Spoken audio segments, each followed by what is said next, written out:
What is happening, everybody? James Hancock here. Today is one of those rare special moments that only happens a couple times a year where I get to use my YouTube channel to give people a heads up that something totally fucking awesome is heading their way. As of tomorrow, October 1st, the first 3 episodes of Gangs of London are coming to AMC Plus, followed by new episodes each week, and I'm going to go ahead and just give this show my highest possible recommendation. And I should say that this review will be spoiler-free initially, but I will be going into some details toward the end of my review. This show was originally supposed to come out on Cinemax a while back, and the show was already released in the UK back in April, but now it's finally arriving officially in the US. And I worry a little bit that this show is going to kind of fly under the radar because of its platform. If it was on Netflix, it would be one of the biggest shows of the year. And the reason I'm giving this show such a full-throated recommendation is that it features the most hardcore action I've seen on either the big or small screen all year. There's no close second. This is a show where the action is completely savage, completely uncompromising. And I was kind of vaguely aware that the show is going to have some cool action, but initially it just starts out as this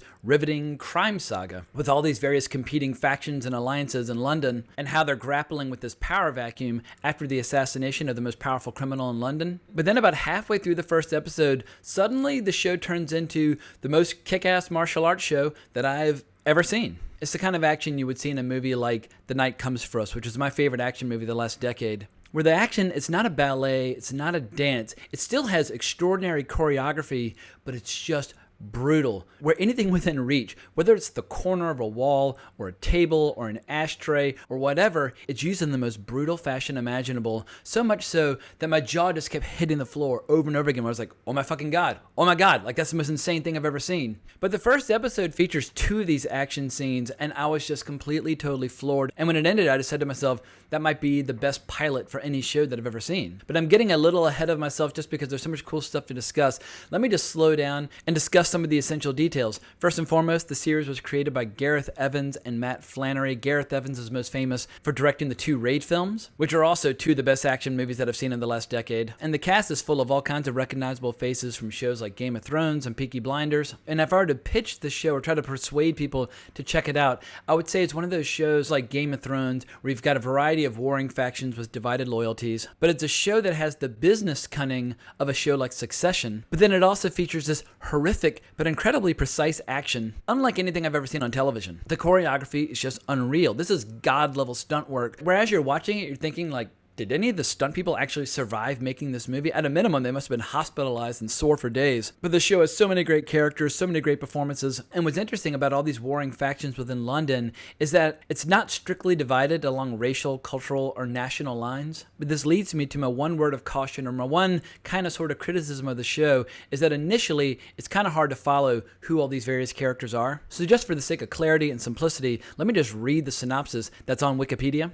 And don't worry, this is not a spoiler. All of this is unveiled in the trailer, but the synopsis reads as such. Set in the heart of London, one of the world's most dynamic and multicultural cities, Gangs of London tells the story of the city being torn apart by the turbulent power struggles of the international gangs that control it and the sudden power vacuum that's created when the head of London's most powerful crime family is assassinated. For 20 years, Finn Wallace, played by Colm Meaney, was the most powerful criminal in London.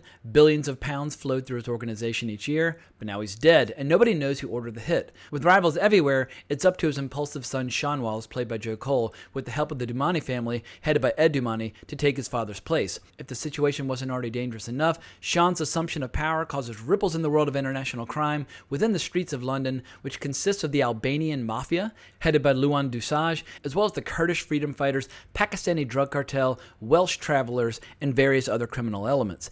In the middle of this is newcomer Elliot Finch, played by Supa Dirasu, and I'm actually not going to say yet what his character is all about, because that is a spoiler that's revealed by the end of episode 1, but what I will say about this actor is that he is an action superstar in the making. He's incredibly charismatic and incredibly likable, but when the action gets going, holy shit, he is an absolute hurricane of brutality. And of all the various character arcs that have been explored in the first 3 episodes, his to me is by far the most exciting. So if you're already a fan of Gareth Evans from the 2 Raid films, this show is absolutely going to blow your mind. And what's cool is that even though he only directed episodes 1 and 5, if you look at the credits closely, they specify at the end of each episode that the action scenes were directed by Gareth Evans. He's working with 2 other directors, Corin Hardy and Xavier Gens, for the rest of the 9 episodes. But anytime somebody throws a punch or fires a gun, you've got Gareth Evans in the saddle, and the action is so horrific that it blows my mind that it's even allowed to be shown on TV anywhere in the world. And along those lines, there's some sexual content in episode 2, which also totally caught me off guard. And the first thing I said to myself was, there's no way AMC is going to show this scene, but fingers crossed AMC will exhibit this show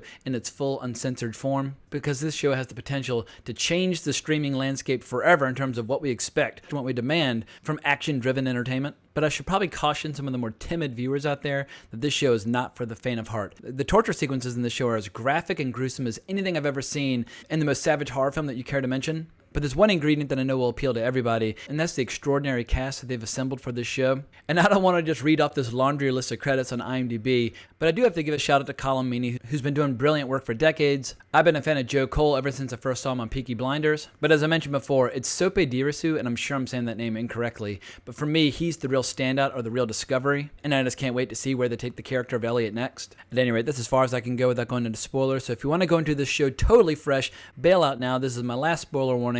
But now it's time to dive into some of the details that make this show so special. So first and foremost, this is a show that lets you know immediately in the first scene that it's not fucking around. We start out with this incredible scene where the character of Sean Wallace is standing at the top of this skyscraper looking over the cityscape of London, and he's got this guy hanging from a rope from the building who's pleading for his life, and Sean proceeds to kill him in the most gruesome way possible, where he sets him on fire and lets him burn to death before his corpse finally falls to the city. But it's just an absolutely beautiful shot, and it perfectly sets the tone that this is a show about violent people. This is a show about career criminals. This is a show about the dark underbelly of London. And these are not low-level street thugs, but this is a show about figures of international prominence who are conducting their illegal affairs on a global scale, whether that's putting up skyscrapers or funding guerrilla armies abroad. And there's this incredible scene where Sean early on gets together all the heads of these organizations and basically tells them that no more business will be conducted until the killer of his father is found. But as gripping as the plotting and scheming of these various criminal factions might be, the feature attraction is clearly the action. As I mentioned before, halfway through the first episode, we get our first major action set piece, where Elliot takes on an entire bar of people, and he's doing things like shoving ashtrays through their face or ripping darts off the wall and stabbing guys like 100 times. Probably the most gruesome moment is when he grabs the guy's head and just rubs his face off along the wall. I just kept screaming like, oh my God, oh shit, like, oh fuck. Like, it's that kind of show. You really can't say enough about the stunt team, the stunt coordinators, the assistant directors, everybody involved in these scenes. They're just bringing their A game, and it makes so many conventional action movies just seem like they're standing still by comparison. And it never ceases to amaze me just how dark and brutal the action gets.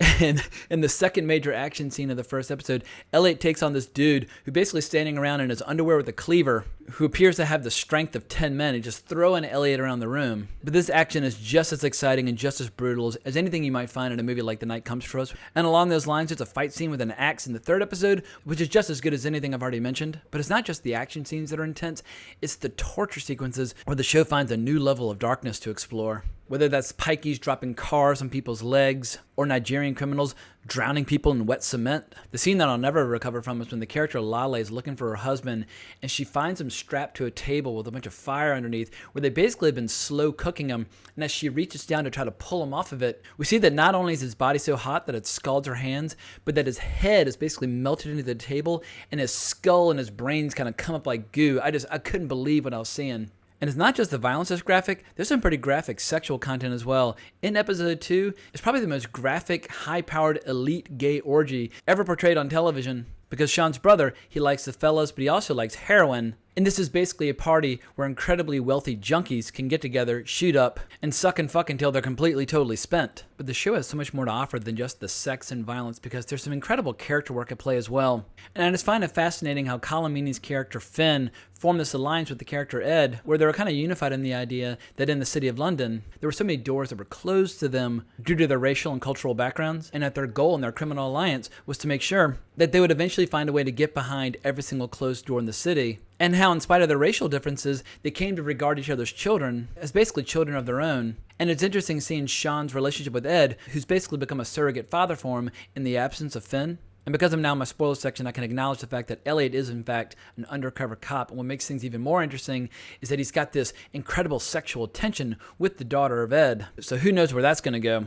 So admittedly, it can be challenging at times to keep all these various factions straight. As I mentioned before, there's Albanian mafia, there's Kurdish freedom fighters, there's Pakistani drug cartels, you got the Welsh travelers, aka the Pikeys, and there's all sorts of friendships and tensions within those organizations that makes the whole landscape of the show very complex. but it's complex in a way where you're excited to learn more and you remain perpetually curious about all these various factions as they maneuver for power. So I just think this show is a complete and total slam dunk across the board. I've never seen anything on TV quite like it. If it's able to sustain the quality of the first 3 episodes through the first season, people are going to start making comparisons to shows like The Sopranos. And the good news is season 2 of Gangs of London is already in development. So once again, this show gets my highest possible recommendation. I spend a lot of time reviewing film and television on this channel, and between my podcast and this YouTube channel, it's very easy sometimes to get overwhelmed by the ocean of content out there, and there are times where I start to feel a little burnout from watching too much stuff. But this is one of those rare moments where I get to just sit back, geek out, and be a hardcore fan again, and just tell everybody that this is a show that absolutely demands to be seen. At any rate, that's all I got to say for now, so I hope you enjoyed this reaction and review. Please consider liking the video, subscribing to the channel, hitting that notification bell, and if you want to talk more about Gareth Evans, hunt me down on Twitter at Colbrex. And also, if you have any recommendations for kick-ass action shows, action movies, definitely don't keep them to yourself, because I, for one, would like to see a lot more content along these lines. But thanks again for watching the video. I really appreciate it, but more importantly, as always, onwards and upwards.